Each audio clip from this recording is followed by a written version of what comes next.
महाराष्ट्र आर्थिक विकास महामंडळ यांचा नवतेजस्विनी महोत्सव दिसतो आणि स्त्रियांचा स्वयंरोजगार वाढवावा, मग त्यामध्ये काही आपले स्वयंपाकाचे पदार्थ आहेत, कपडे आहेत, बॅगा आहेत, असा प्रकार दिसतो।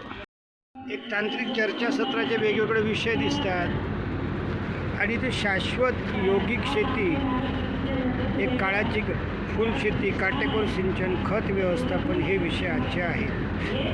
आता या ठिकाणी मी खेड्यापर्यंत संदेश पोहोचावा म्हणून या चर्चासत्राचं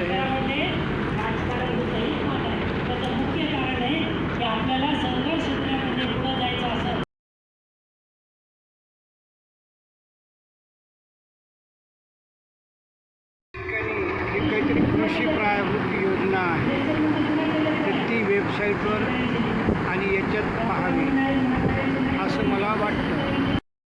काहीतरी विशेष रीतीनं बियाणं यांनी करून जास्त झाडांचा किंवा पानांचा पसारा न वाढवता, आता या फुल झाडांना बघा किती फुलं आहेत, असं पत्तागोबीचं हे दिसतं, म्हणजे जास्त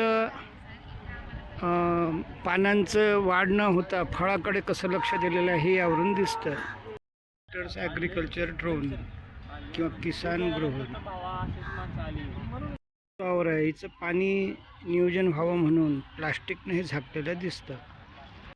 मुंगाच्या शेतातनं तोडून आणत असो तर ह्या काहीतरी विशिष्ट रीतीनं बियाणं डेव्हलप केलेलं दिसतं। 2.5 एकरला 50 क्विंटल गहू पोयसी नावाचं असं हे दाखवलेलं आहे।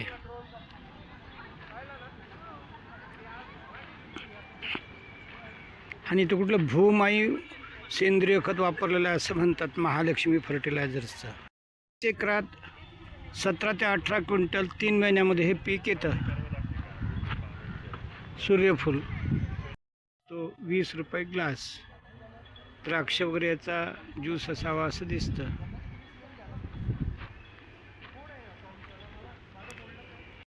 दाखल 2-4 प्लॉट पाहिलेत आणि हा इथं म्हणे पुढे एंट्री पॉईंट आहे त्या रेड कापडाजवळ, तर इथं प्रवेश घेतो आणि एक जण मला बोलला हे मोठे मोठे हॉल म्हणजे कृषी प्रदर्शनी आहे, पाहतो।